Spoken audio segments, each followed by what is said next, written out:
Yes, recording. There we are. Well, welcome everybody. My name is Jane Goodall. I'm the co-founder of Litquake, now in its 21st year. What you're watching here is something we decided to call Litquake on Lockdown, which is a virtual series that we concocted after having to scrap 5 different events that were happening in March, April, and May, and we decided to make them virtual and turn them online. And along with those events, we thought we would add a slew of others. And so that is why we are here tonight. Quick order of business. If you like to donate to the cause, am I pointing in the right direction? Yes. There is a Venmo link there. And also you can go to litquake.org and donate that way, which would be awesome. We are, as of now, still planning to do our festival live in the fall on real stages with microphones and the whole thing. The dates of that are October 8th through 17th. Of course, who knows what will happen in the next few months, but as of right now, that is what we are planning. Tonight, we are here to celebrate the 35th anniversary of ZYZZYVA, which is, the crown jewel literary journal of the Bay Area. In fact, Oscar Villalone, who is with us tonight, he's the managing editor, and editor Laura Kogan once called themselves a small batch producer of excellent prose and verse. So that's kind of like borrowing from the foodie world. ZYZZYVA is actually an American weevil. I'm not sure how many of you know that, but it was named after, well, it's the last word of the dictionary. Is that correct, Oscar? Yes. Yes. And contributors in the 35 years of ZYZZYVA's very storied history have included Haruki Murakami, Raymond Carver, Adam Johnson, Amy Bender, Sherman Alexie, Adrienne Rich, Ursula K. Le Guin, and of course all the amazing writers you're going to hear from tonight. Work from ZYZZYVA has received a Pushcart Prize, O. Henry Award, among numerous others, and has been included in the Best American Short Stories and the Best American Non-Required Reading. Tonight, we will have readings by these amazing people who are featured in the 35th anniversary ZYZZYVA. And you can also support these participants tonight by purchasing their books at bookshop.org, which gives back to independent booksellers. And buying books, what else are you going to do right now, right? Except for read. So I think it's a good thing. Without further ado, let us get on with the show. And I will turn it over here to Oscar Villalone, who is the managing editor of ZYZZYVA, also a contributing editor of LitHub and former books editor of the SF Chronicle. So take it away. Thank you, Jane. First of all, welcome everybody for this unprecedented event. We've never done a virtual reading of any sort. And, thank you for coming out and trying it out. And that's number one. Number two, I hope all of you are doing well. I hope you're all safe and, and managing through this very difficult situation. We are here on the occasion, yes, of the 35th anniversary issue, which I happen to have with me. How about this? This is what it looks like right there. I will flip it over. Like so. This is, by the way, available for purchase. Usually I would say by the cashier at the bookstore, but in this case, you're going to have to go to our website, ZYZZYVA.org, ZYZZYVA.org, to get your copy. We have 5 folks tonight who are featured in the 35th anniversary issue who will be reading from their work. Let me go ahead and I'll just tell right off the bat who they are, and then I'll introduce them later. We have Lysley Tenorio with us tonight, Margaret Wilkerson Sexton, we have Dave Madden, we have Meg Hurtado Bloom, and then all the way from Alabama, my goodness, Kristen Iskandrian, who is ensconced in her bookstore. We can talk about that later when we get to her. But first, let's start off actually with someone who, even though her work is not featured in this issue, we are very jazzed about her work. And we commissioned an interview with her with the wonderful John McMurtry, used to be the former book editor of the San Francisco Chronicle. And we were talking to John about who should we have next, who should we really have in our pages for the interview section. And he recommended this person, Margaret Wilkerson Sexton. And we said, yes, of course. A little bit about Margaret. She was born and raised in New Orleans and studied creative writing at Dartmouth College and law at UC Berkeley. Her debut novel, A Kind of Freedom, was longlisted for the National Book Award and the Northern California Book Award, and was the recipient of the first Novelist Award from the Black Caucus of the American Library Association. Her newest novel, which I think came out in February, but I think Margaret will correct me if I'm wrong, is The Revisioners, published by Catapult, which also just won a NAACP Image Award for fiction. Is that correct, Margaret? Yes, thank you. Congratulations Oh, thank on that. And she lives on the other side of the bay from us San Franciscans, out there in the East Bay. That's right. And how are things there, Margaret? You know, the same. We don't leave the house, and except I do this trail, and my kids go to this huge parking lot in Alameda where they can scoot and stuff, and there aren't that many people there, and it's really huge. But the trail is super crowded. Relatively, it's more crowded than you would like, but you know, it's convenient. And I feel like people are still not learning how to walk a trail with social distancing. Every day I have to decide, am I going to be angry about that or I'm just going to let it go? And I always just let it go. But but you know, we're just hanging in there. We're adjusting. And that's the thing I'm learning. You can adjust to anything. And I feel like we have adjusted, which is almost sadder, but we have. So, is Zachary's delivering? Yes, everything is delivering. Because we use caviar, and so most of the restaurants are still operating and delivering on caviar. Have you been ordering from Zachary's? That's funny you said that. That's the only place that I have ordered from because I'm a little bit paranoid about it, and so I've told myself, I don't think this is rational or anything like that, but you know, we have to tell ourselves what we need to hear. So I told myself, because you can actually order Zachary's half cooked and cook it the rest of the way. That's right. That made me feel better about ordering. So that's the only place I've ordered from in the last 3 or 4 weeks. Excellent. Yeah. All right, Margaret, would you care to read from I guess The Revisioners, if you don't mind, or whatever you would like? Yeah, no, I'll read from work. Yeah, that works well. And The Revisioners tells the story of a former enslaved woman and a former sharecropper. And when we meet her, she's in her 70s, and despite her tragic past, she's flourishing. She's surrounded by family. She's lucked upon this 300-acre farm.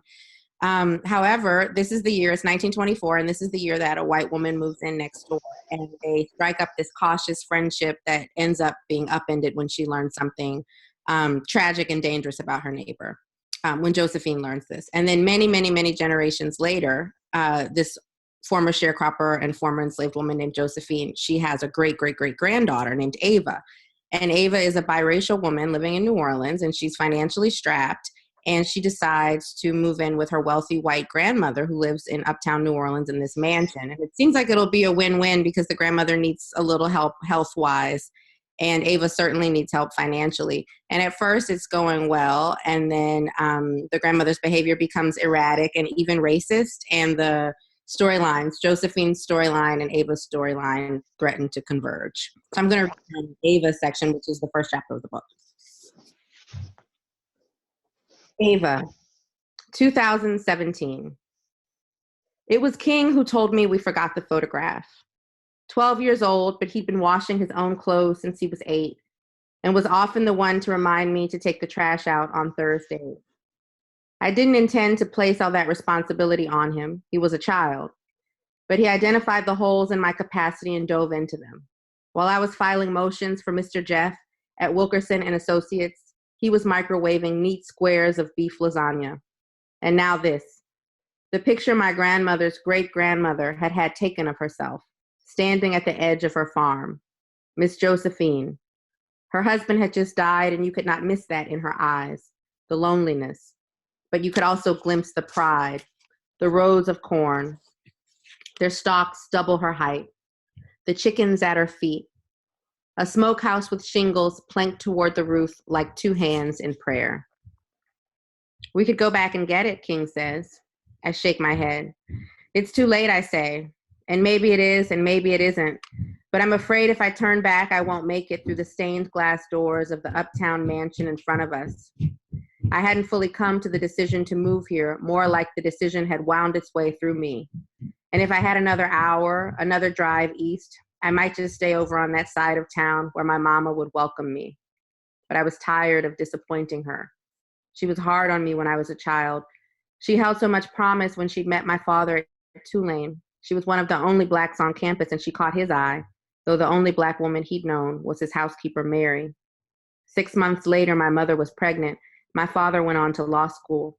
She had planned on going too, but it would have been difficult for her without a baby. With me, it was nearly impossible. Still, she did it, all the while working odd jobs as a waitress, caretaker, stenographer. My father felt neglected and took up with a woman from a civil procedure study group. My mother said she was better off without him. But for a long time, when she looked at me, when she answered my questions, when she tucked me into sleep at night, I could sense her bitterness straining through her tight smiles. We better go in, I say. It's getting dark. And King lets out a tired sigh. Why can't we just go to Mama's, he asks. He's been asking this all week, and I repeat again what I've been saying. This is a good opportunity for us, King. A better school. We'll see each other more because you'll just be downstairs. Yeah, but living in this old lady's house, this old white lady, he pauses. It's weird. No weirder than living with Mama that one time. Probably better because she won't be all up in our business. Plus, this house is huge. Grandma Martha will have her wing. We'll have ours. You probably won't even see her. He sucks his teeth, but he shifts in his seat and grips the handle of his backpack. When I open my car door, he opens his too. We didn't pack a whole lot. Our furniture is in storage, and otherwise we don't own much more than our clothes. One lamp, some framed pictures of me and my mother when I was a child, me clinging to her waist, like any minute someone might snatch her. We gather the little we can hold and walk up the long brick walkway, past the two-tiered angel fountain in the courtyard, through the iron lace gate. I use my key to open up, and Grandma Martha isn't at the door to greet us, but she's already told me where we'll stay, and I know my way to the second floor. Her room is just beyond us on the third. King has never been inside, and his mouth is open as he sizes it up.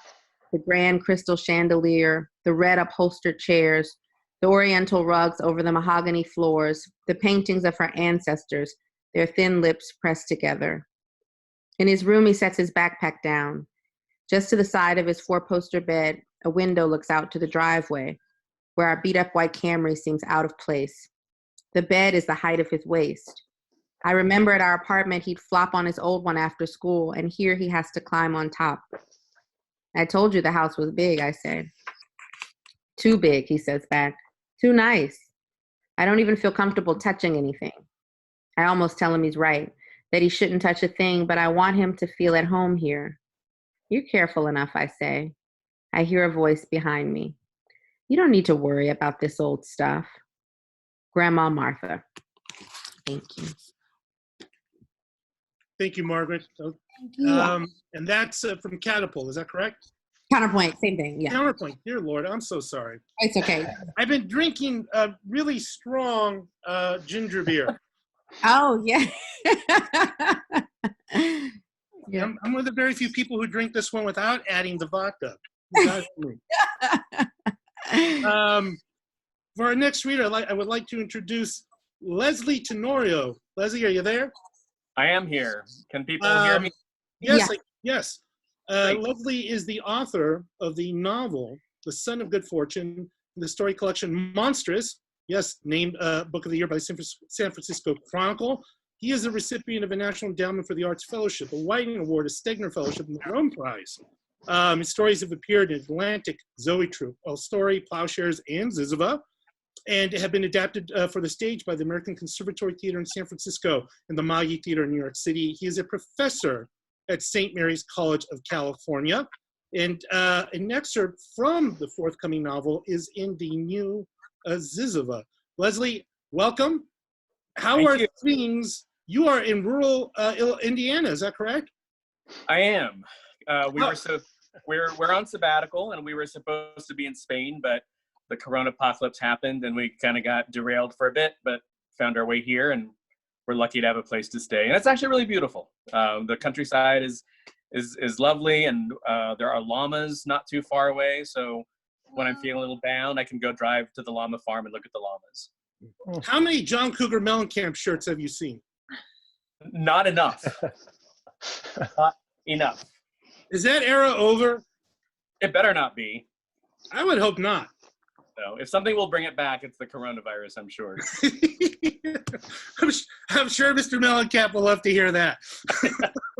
Don't tell him. Hey, all it took was a pandemic, and I'm big again. Lysley, would you mind a reading from your piece in the New ZYZZYVA, sir? Yes, absolutely. So thank you to ZYZZYVA for publishing the prologue as a story. It's the prologue of this novel, The Son of Good Fortune. And I think I'll just go ahead and read it. And I think things should make sense, hopefully. Mm-hmm. In the magazine, the prologue is called Work Night. Maxima in the dark, half lit by a Virgin Mary night light and the glow of a screensaver, a slow motion sweep of stars and planets, Jupiter, Saturn, Earth. Dressed in denim cutoffs and a Mickey Mouse tee, she sits at the foot of her bed, cleaning her nails with the tip of a switchblade. May bakas ka bang nakikita sa aking mukha? She sings. Like all her favorite Filipino love songs, this one is about heartbreak. An alarm goes off. The clock reads 10:10 p.m. She closes the switchblade. She stands and stretches, takes quick jabs at the air. 1, 2, 1, 2, 1, 2, then flips on the desk lamp and sits, turns on the ball-shaped webcam atop her monitor. A tap to the space bar and the galaxy vanishes. Now her face fills the screen. She undoes her ponytail and shakes out her hair, a long black wave, then turns her face side to side, searching for the best angle. She could easily pass for 30, but is somewhere in her 50s. Her true age, she swears, is a mystery, even to herself. She takes a deep breath, opens her eyes, types and clicks until another browser window opens on the screen. There's a man. My love, he says. No, she says, in Tagalog. Sorry, he says. Hello, mahal. That's better, she says, then blows him a kiss. Oh, mahal, he says, please don't tease me. It's been a lousy few days. She leans into the screen. Ano ba, she says. What happened, Henry? Oh, where to start, he says. He removes his glasses, pours a shot of Jack Daniels into a coffee mug, and recounts his terrible week. More layoffs at the plant, and all the guys blame him. His ex-wife trashed the Miami timeshare but won't pay for repairs. And just today, an invitation to his high school reunion. My freaking 40th, he says, arrived in the mail. But the real downer, he says, is the weather. End of spring, and I'm still shoveling snow. Snow, snow, snowy, snowy, snow, she sings in a made-up tune. She puts her elbows on the desk, rests her chin on clasped hands. My whole life, she says, I have never seen the snow. Come to America, he says. Come to North Dakota. One day, she says, if God is good. God is always good, he says. He pours another shot, but doesn't drink. Come closer, he says. I want your face to fill my screen. She leans into the webcam so close she could kiss it. He says that she is the most beautiful woman he has ever seen. These past 3 weeks of talking online, he says, are the best he's had in years. A twice-divorced balding white guy on the edge of 60 doesn't hope for much, but when he found her profile on goodcatholicfilipinas.com and saw that her favorite food was sweet and sour chicken, that her favorite singer was Shania Twain, and that her lifelong dream was to live in joy with a good man in God's country, he convinced himself to send a message. It's silly to reminisce, he says, but life before you seems so long ago, and I think that maybe, well, probably that I might be, he takes a deep breath, then takes the shot, falling in love with you. Maxima pulls away from the screen. I'm sorry, he says, too much too soon? She shakes her head. Not too soon, Mahal. I think maybe I'm falling in love with you too. With me? She laughs. Yes, with you, Tanga. Tanga? It means stupid, she says. But don't worry. Soon you'll speak Tagalog, then you visit me in the Philippines, diba? Or you visit me first, he says. Maybe you can be my date to the reunion. He sets the scene. He enters his high school gym to the tune of his old prom song, We've Only Just Begun by the Carpenters. And though he hasn't aged as well as his classmates, there's no question that he has the sexiest, most gorgeous woman in the room on his arm. The other women aren't jealous of her, the men envious of him, and the bullies from his freshman year just stand to the side, giving him the thumbs up. And the whole night, he says, you and I just dance. He leans into his webcam. His whole head seems to inflate on Maxima's screen. When can we meet? Philippines to America, she says. Not so easy trip. The lines to Manila for the passports and visas take hours, she says, sometimes days, and never mind the near zero chances of government approval. Their best hope for being together is to pray, to keep faith in God, and to wait. And when I come to North Dakota, she says, will you show me the snow? Count on it, he says. Okay, but one condition only, she says. I don't shovel. He laughs, which makes her laugh, harder and harder until she's hunched over, laughter becoming gasps for air. Mahal, he says, are you okay? She shakes her head, takes a breath, and says it's nothing, then keels over again. I don't have anything to do. It's sort of listening to these. It's definitely not. I think someone maybe might mute the thing. Never mind. It's definitely not nothing, he says. What's wrong? She looks straight at the camera. I'm hurt. Hurt? Hurt where? I mean, just a side dish of it. She clears her throat, takes a breath.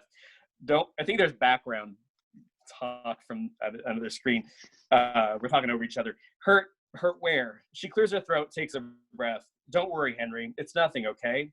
Stop saying that. Just tell me. She looks at him for a moment, as though wondering if he can be trusted with something as private as pain. If that's what you want, Mahal, she stands up, then okay.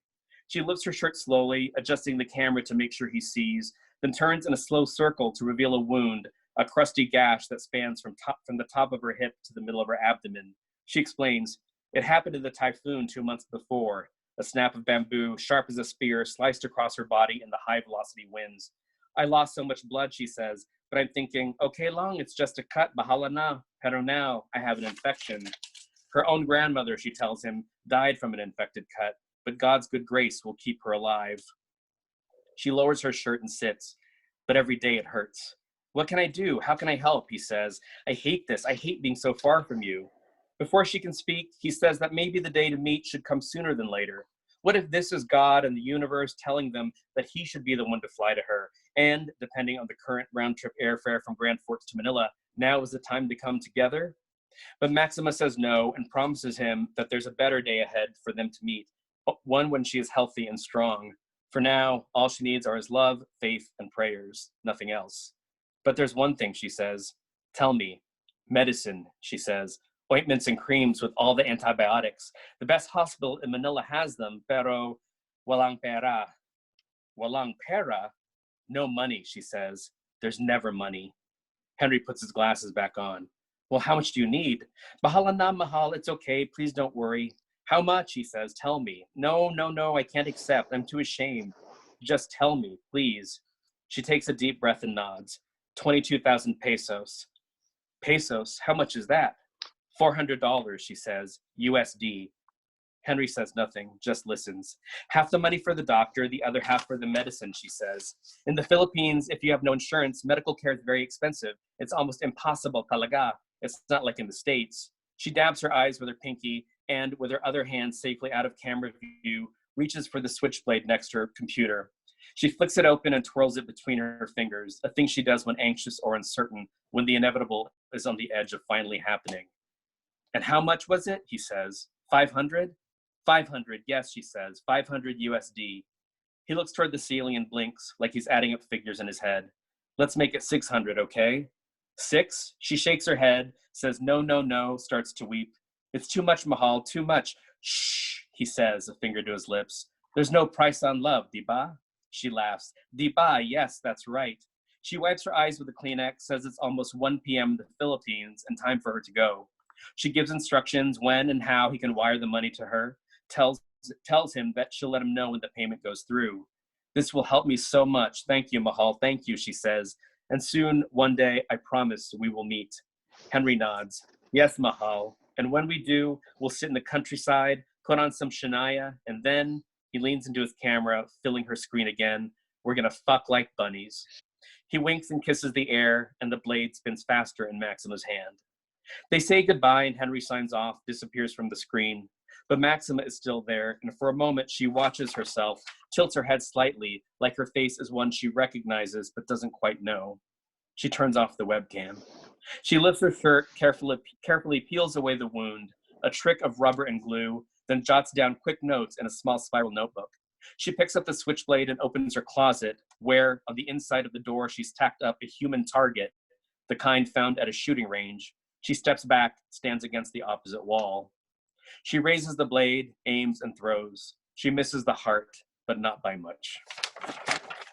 Thank you. All right, thank you, Lysley. That was lovely. And the book is scheduled to come out when? July 7th. Fingers crossed. Yes, hopefully the world will be a little more normal then. Absolutely. And briefly, could you tell us a little bit what the book is about, the novel? Yeah, so it's about Maxima, who the woman you just heard in the prologue, and her son Excel, both of whom are undocumented and trying to kind of make their way as best they can in the world. Maxima is a former B-action movie star from the Philippines who's come to the States and is now basically a scam artist trying to make her way as efficiently as she can. And it's really about the relationship between her and her son, Excel. Right. Sounds really good. Thank you. Before I move on, one question, Lysley. You know, we are both San Diegans. Yes. And the part of Indiana you're in right now, what part of San Diego does it remind you of? Growing up, there was this kind of bare field across across our house, and there's a lot of actually very lovely bare fields here. There's a lot of flat terrain, which actually, when the sky is full of clouds, it's actually it's really beautiful. Okay, so it reminds you of a field. Good to know. A field and in Mira Mira Mesa. That's what I should say. For those who are familiar with Mira Mesa, and hopefully there's some Mira Mesa folks watching. Yeah. Just think about yeah. If you saw the Top Gun, Mira Mesa's big. Miramar, not too far from that. That's right. That's how you know it. Thank you, Lysley. Thanks so much.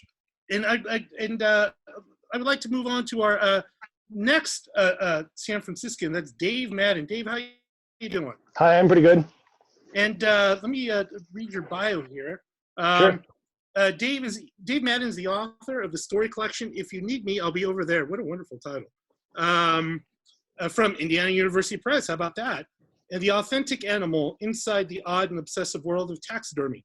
He's the recipient of the Sherwood Anderson Award in Fiction, an AWP Intro Journals Award in Nonfiction, and fellowships from Red Loaf and Sewanee and the Vermont Studio in McDowell. And he directs the MFA program at the University of San Francisco.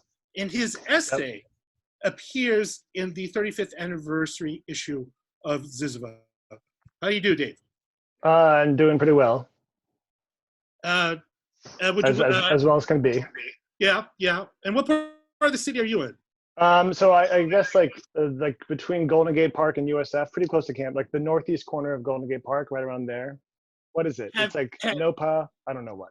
Have you seen coyotes? Because I hear there's coyotes roaming around the city. Yeah, well, we have coyotes on campus. I have not seen them, but I've heard tell that even USF's, like the hillside up at USF has the coyotes now. So I'm sure they're having a great time because no one's around to bother them. Yeah, they're really, God bless. You can walk around San Francisco, hear all this bird song. Oh, yeah. I saw a blue jay out my window once, just yesterday. I know, I never seen one before in town. And you have all these, the animals are out. They're going to be so bummed when this is over. Yeah. I mean, I think I've heard stories about like the students on campus want to go and run and pet the coyotes, which is not a good idea. And so they're going to be accosted again once campus is back in session. Do kids no longer watch wildlife programs? No, they don't know that they've got that membership to Acme, like they're dangerous coyotes. They'll blow you up. Dave, would you be good enough to read from your essay? Yeah, I'm happy to. Okay, so yeah, I just want to also thank Litquake for putting this event on, and thank you, Oscar, for organizing it. I'm really excited to be in this issue and be reading with all the people that we're reading with today. So yeah, this is going to be just the beginning of the essay that I've got. It's called "Behold Us Two Boys Sitting Together." 2 years ago, I stood in a hotel bar looking for my best friend. I went down a dead-end hallway, then retraced my steps, and around a corner I saw BJ and his wife sitting far away at a back table. They'd come that night from a Capitals game, and I'd come from my conference hotel, And around our hugs and hellos, I felt this air of cunning, as though we pulled off some scheme getting to be back in DC together. But it was chance, lucky timing. Deej and Wendy in matching fan jerseys. Young men in tuxedo shirt sleeves and women in heels filled the Hotel Monaco, the dregs of some wedding's after party. Deej and I ordered beers, and Wendy ordered a G&T, and after the second round, she was ready to call it a night. Have fun, she told us, and told BJ he was driving home in the morning, hangover or no. Old friends, we rummaged through our shared pasts, filling in the gaps of the others forgetting. What was the name again of that old roommate you had? Was that our senior year science project, or was senior year when he made everyone stay up all night to study sleep deprivation? The table's votive candle haunted BJ's face the rare times I'd remind myself to look at it. We'd never been eye contactors. Then a moment landed between us like a duck shot out of the air. He told me, over the club music scrunching, that he knew he'd been an embarrassment to me. I know you were always embarrassed of me, maybe, he said. What was he talking about, embarrassed?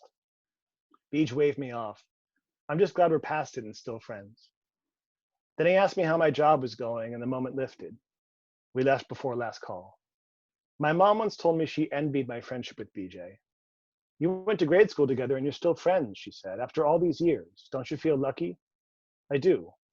BJ and I are a triumph, probably. That conversation took place 2 years ago, but BJ and I have never talked about it.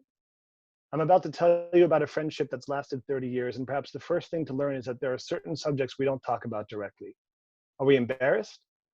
I think about that word and I'm back in high school, where I had a hobby of taking spent spiral notebooks and filling each page with the question I thought hard to make provocative. What was/is the best thing about your childhood? If you were a bagel, what flavor would you be? I'd pass the notebook around to my friends for answers. In one such notebook, I kept a little poem I'd written one afternoon in math class. To Bayot. I want to live, I want to sing, I want to laugh, I want to sting. Bayot is a phonetic way to say, in German, BJ, who was the first person I then handed the notebook over to. How can I explain? In those years, I paired one plaid vest over another plaid hoodie, wrapped both in a black cardigan rotted with holes, and finished the look with jeans that I cut the hems off of so that the fringe would hang over the Converse high tops I wore every day. The stranger I looked, the better, because I felt stranger than my peers. And how could those happy people make fun of what I'd already made a joke out of? I practiced this difference like a faith. It was how I spared myself from facing my frightful queerness. When BJ also wore Converse, I didn't see us as friends with things in common. I saw myself repeated, like a stutter. If you were in heaven, who would you visit first, was one of the last questions in the book. BJ answered, my best friend, if he's already dead. My answer, the man in charge, in order to find a way back. After college, I tried to write serious fiction of the kind I was reading about in New York magazines. And for my MFA applications, I wrote a short story about us, or rather, about a guy named Charlie, whose boyhood friend Kyle drives up from Virginia one weekend to help him paint his Pittsburgh apartment. I wrote it just weeks after BJ had come to do the same thing. In the story, after the friends attend a party at the gallery where Charlie works, moods turn sour, and the story ends in blood imagery, red paint smeared over both friends' faces. But the telling passage comes about midway through. Quote, growing up without a brother, Kyle naturally filled the role. I knew him better than anyone. Kyle's predictability bothered me for years and drove me away from home to find friends unlike him. Yes, I showed BJ the story. Of course I showed him. Imagine your best friend writing this about you. What else could he think but that I was embarrassed of him?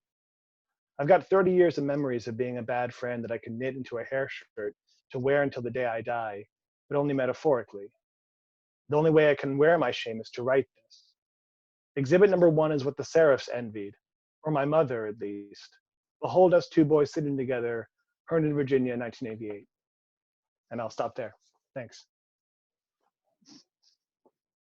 Thank you, Dave.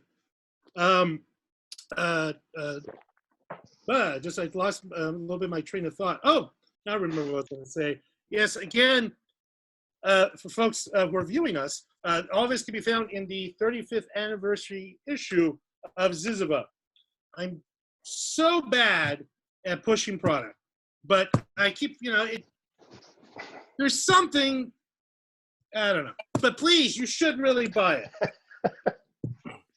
They should. You Nicely should. done. You should. I know. The world's on fire, but you really should. Our next reader is coming to us all the way from Alabama. And by the way, if there's any sort of silver lining to this whole thing, it's how wonderful that we can get some contributors who are not local to ZYZZYVA, to say live in the Bay Area, to participate in a reading. Usually these things are logistical nightmares. We have to try to catch folks either when they're visiting the Bay Area, or once a year we try to do an event in New York, and they happen to be in New York. But luckily, because of the advent of Zoom, which I guess is pretty much just a Skype that works, we can now all be here. And we have someone who we've, I think this is our second time we published her in ZYZZYVA, Kristen Iskandrian. Kristen, how do you do? I'm doing okay. How are you all? Oh, not bad, not bad. It's a pleasure to hear everybody's words. I'm really enjoying it.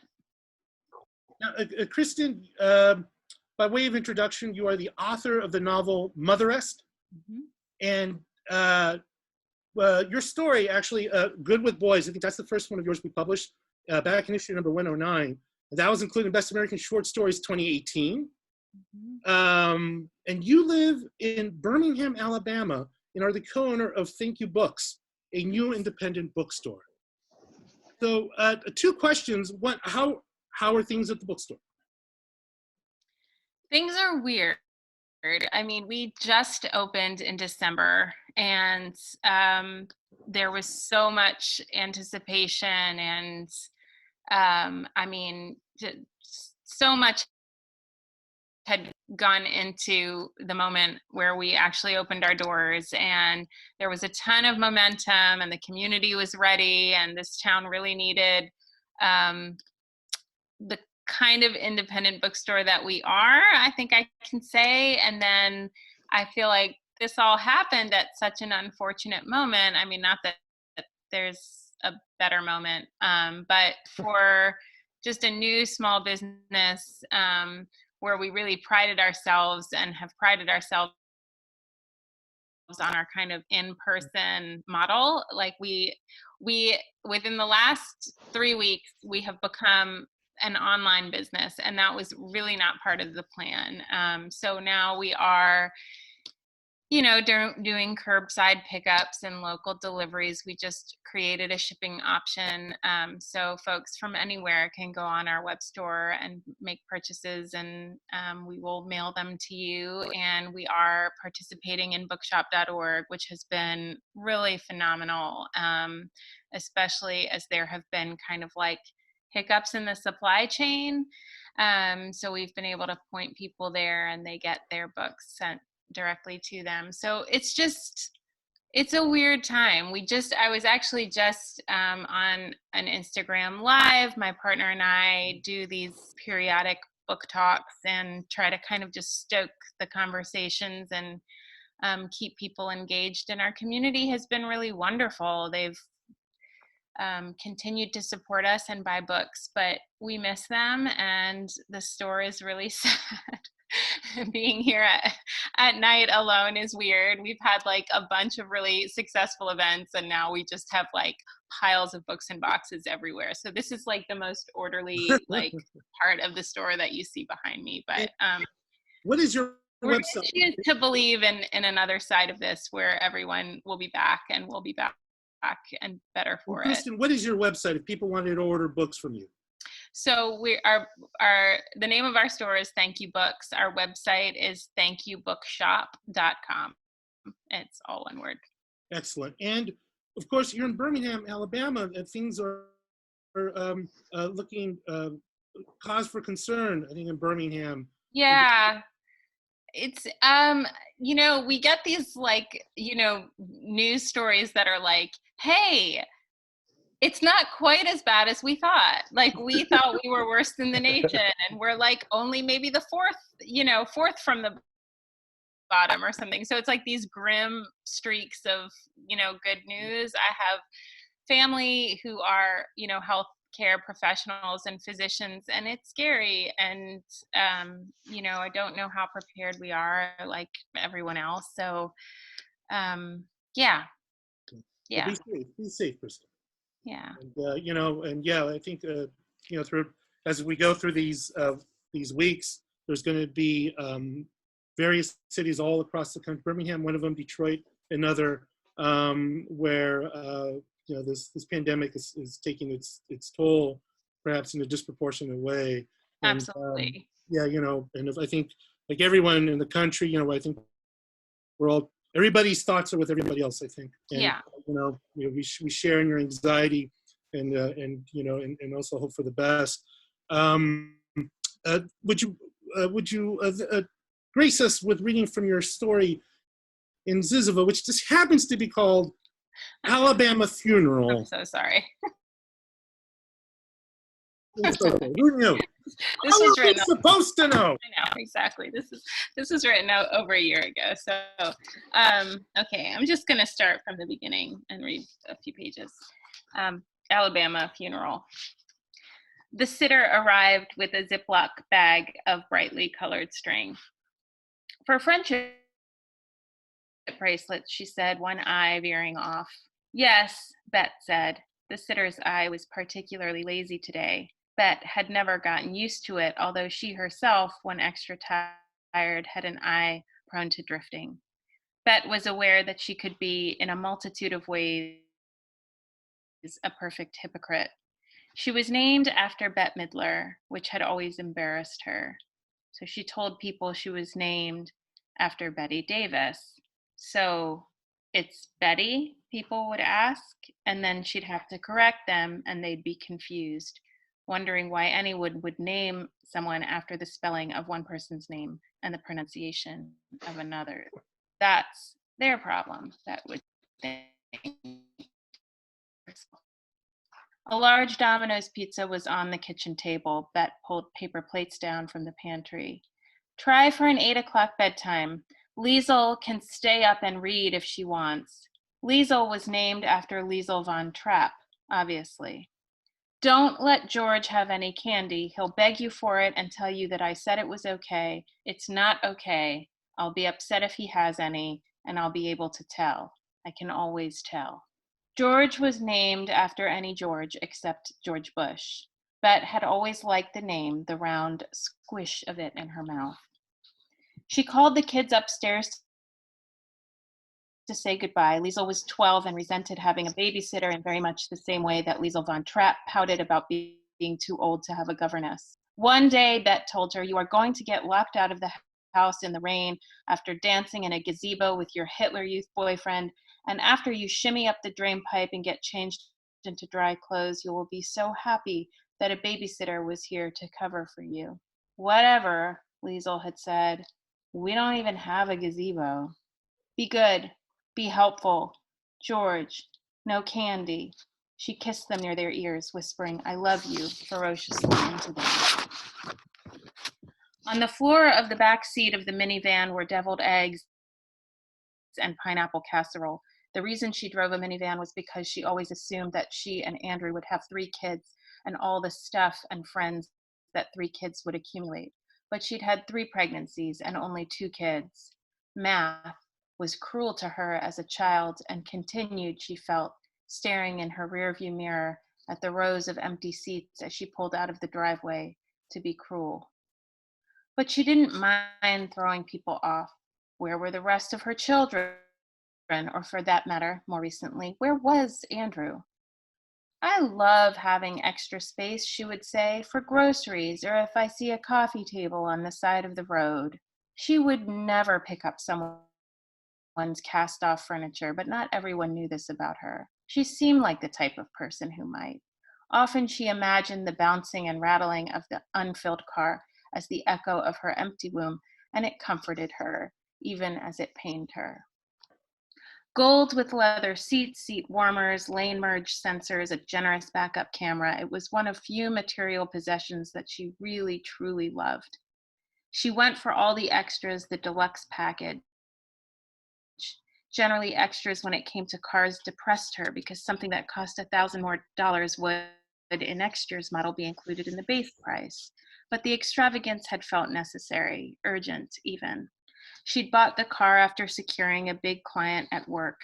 Technically, the money went into a shared bank account and was both of theirs, but she made more than Andrew, and it was her name on the bill of sale. Prior to the minivan, she'd driven a Honda Civic, which could just barely fit the 2 child car seats in the back and definitely wouldn't have room for a third, which was a long-standing part of the plan. What about an SUV, Andrew, who drove a Yaris, had suggested. But Bet hated SUVs. She felt they were for people who didn't know what kind of people they were. I'm very comfortable driving a minivan, she'd said. It's kind of cool, Andrew had said, sort of low-key ironic, but you could make anything cool. Thank you, she'd said, but I have come to loathe irony. Still, she'd been flattered by the compliment, and thinking about it now, she wished she'd told him that at the time instead of trampling it, which was her instinct and one she rarely suppressed. Bet drove out of the neighborhood just as the streetlights turned on.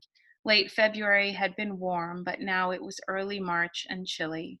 She'd forgotten to bring the plants on the porch inside before the cold snap, and when she remembered it probably would not have been too late, but by that point, by her original forgetting, she felt she'd sealed their fate and had accepted their deaths, and felt more than a tinge of relief. She disliked watering them. She disliked how she was constantly forgetting and then re-remembering them. She didn't like to admit that she was the kind of person who'd willingly let plants die, but in the scheme of things, over the course of a life, of all the many truths people were obliged to admit about themselves, she figured it wasn't the worst. I'll stop there. Thank you so much, Thank you so Kristen.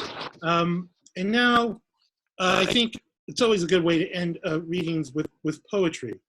And our next reader is Meg Hurtado Bloom. Meg, are you there?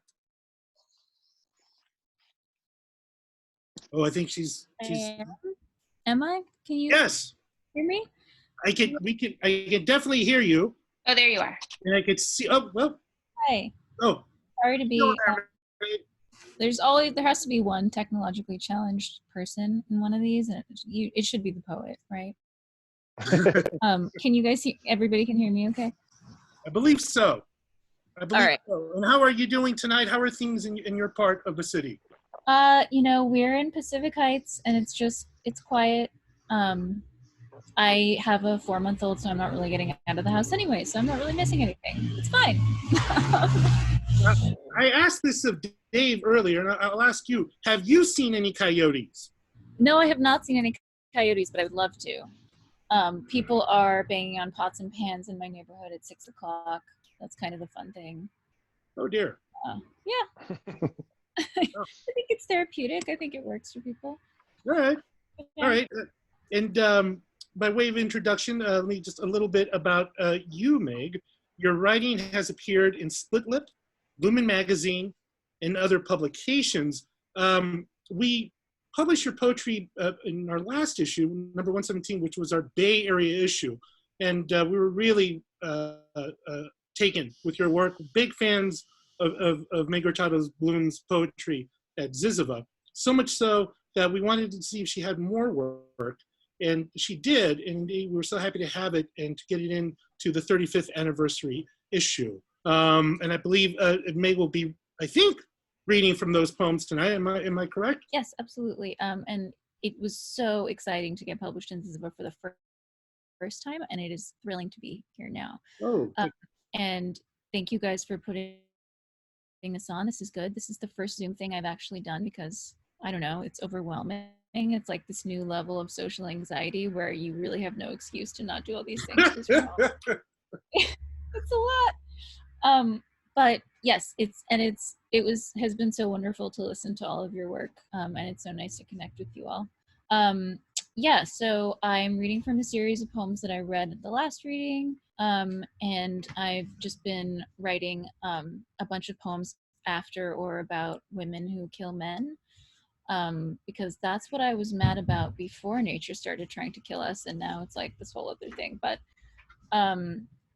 I will sort of read the first poem from that series, and then so there's two in the issue. One is about Judith, and one is about Lorena Bobbitt, and a couple more of those, and then just like my isolation, social distance ramblings in progress. So this is called Judith Says. Let's hear it for the girls. Thoughts on Kunst, Giselle, and the Supreme Court of the United States. What's harder to believe than woman? Only the world. Lucretia, Persephone, Deborah, Giselle, all those girls who've been had. Say their names. Say this happens again and again. About suffering, the masters were wrong too. It leaves a mess. No damask dress can staunch the wound, and a mother can shove a lord, but only once harm's been done. Remember every penetrated breast, certain doom's the only accepted testimony. Recall the queen of the dead brought down by a single seed. We turn eyes to the sky, but only because we are tired. We are not confused. It's time we trashed our veils, filled the forest. So many of us that we're deathless these days, and damage takes chances, keeps that last dance looping till dawn. We can do this. We have washed so much blood from so many clothes. We will name our daughters Judith. We used to love him, but we had to kill him, new songs will say. We will light something, stand in our jammies, ask Judith to steady our hands. Sometimes she holds a clean sword and nobody's dripping head. Sometimes her belly is wrapped in gold. Sometimes she and her maid look like they could be in a kitchen slicing ham. So many ways to paint women's work. Yet whether she's feeling herself or kind of not sure she just did that, she's done. So that's not just about the story of Judith, which I really love, but it's also about all the representations of her in art and lots of different kinds of paintings. One of my favorite versions of the Judith story is actually by a man, Caravaggio, and he has a really garish, gruesome painting of, if you don't know the story of Judith, she's cutting off a giant's head after getting him drunk. And Caravaggio was able to do a really lifelike version of the painting because he had recently attended a public beheading of a woman named Beatrice Cenci, who was about 17, and she murdered her abusive father. So the next poem in the series is called Beatrice Cenci, and it simply goes, Beatrice, blessed are girls who take chances. The next one I want to read is for Clytemnestra, because I think she kind of gets a very bad rap and is awesome. So this is sort of in her voice. A baby is a baby, and a mother is a mother no matter what. A king is a king until he's a basket of bones. Like everyone, I had an agenda. I haunted the beach. I threw stones. Too bad about Cassandra, yet hers was just one way to learn a girl's got no claim to the future. Had my sister been here, she'd have helped. He killed so he could kill some more, and then thanked the gods for such a sacrifice, and so I took his tongue. And when my other little ones fussed, I let them. Better their hands than any others. A baby stays a baby, a mother dies a mother. This next one is called Heaven is Full of Garbage Disposals, and it is a prayer for Lorena Bobbitt. Because when people were interviewed about the Lorena Bobbitt case, there was a famous quote, I think in Vogue or Vanity Fair, where some woman said, if it had been me, I would have thrown it in the garbage disposal. It all began with cherry blossoms, cake, a swimming pool. It began again by refrigerator light, as so much does. From bed to kitchen, longest walk. The men will say you gotta build a legal bridge from battery to righteousness, but why? We all held the knife. We were grateful. Witness after witness sang of bruise after bruise, parading reasons she did not need. Sometimes you gotta kill a mood. She cried and the country cried back. She made sure the carving was clean. In heaven, we won't call her crazy to save her. In heaven, she'll cut loose again and again. And I will end with the thing I never do, which is work in progress. And I think, you know, like it's a weird thing to be writing poetry about what's going on right now, but it also just like is something that you have to do to stay alive. And so this is not really a poem about what's going on so much as it's the poem that I'm writing while things are happening.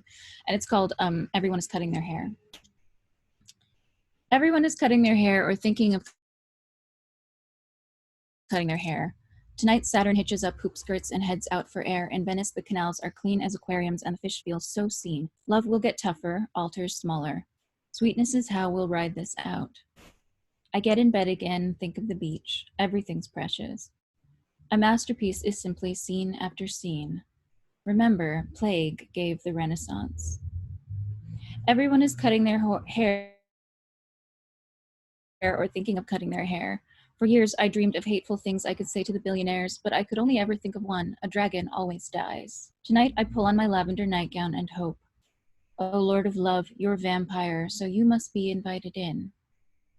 Everyone's cutting their hair or thinking of cutting their hair because everyone is mourning. It's biblical. My husband says I shouldn't believe in original sin, and yet after the news, he says people are like that. And that's all original sin is. Like inheriting a pair of killer lions, a house you can't travel to, glitter in your air conditioner. To think my heart and I once covered whole city blocks. To think I sang along when someone said heaven was a place on earth. There's a last time for everything, and so I stand in my kitchen, tell love to come again. Tomorrow, tomorrow, tomorrow. And that's it. Thank you guys. And thank you to everybody who's watching. Thank you, Meg. That was lovely. Thank you so much. And I just want to say also, just thank you to all of you, Kristen Iskandrian, Lysley Tenorio, Dave Madden, Megan Bloom, Megan Hurtado Bloom, and Margaret Wilkerson Sexton. Thank you all you guys for doing this, because I mean, even though you don't have to travel to do this, it is odd to bring people into your living space, and you know, and having them to kind of, you know, there's an intimacy with that, I think. So that is, you know, there's a little bit of I don't know, at least for me psychically, I feel a little even more nervous than I would if I was actually at a public space for some strange reason. So thank you for doing that. And Thanks, also, Oscar. oh no, you're most welcome. Thank you. You know, thank you for letting us put you in this beautiful new edition of ZYZZYVA. And again, two things for the folks at home. One, you can buy a copy at ZYZZYVA.org of this, or you can also even we have a special subscription offer, 3 issues of ZYZZYVA. They're $35. Oh my goodness. It's like we're giving it away. Yeah. Subscribe. And also too, and again, and it's called Thank You Bookshop. Is that correct, Kristen? That's correct. Yes. Thank you. Yeah, please, you know, if you want to buy some books, I think they're more than happy. You have a post office there, don't you? Oh, yeah. Yes, they can get it to you. At least right now we do. So, yeah. What a thought. What a thought. I think that's all I have to say. Thank you for everyone for coming out to check this Thank you out. so much. Thanks. I Happy just 30th Thank you, Oscar. anniversary. Thank you, Oscar. Thank you. And I wanted to thank Oscar, and I wanted to thank all of the wonderful readers tonight. Litquake is thrilled to have had this night of wonderful, wonderful words and readings, and I so appreciate it. And now I'm going to make myself one of Leslie's cocktails, I think. Yes, anything You've with earned it. white comes. And if you would like to donate to Litquake, there's the Venmo, and there's also the link on our website. Anyway, thank you all so much. Stay safe. Keep washing your hands. Mm-hmm. Bye. Bye, everyone. Good night. Good night. Bye-bye. Thanks, Bye. everybody.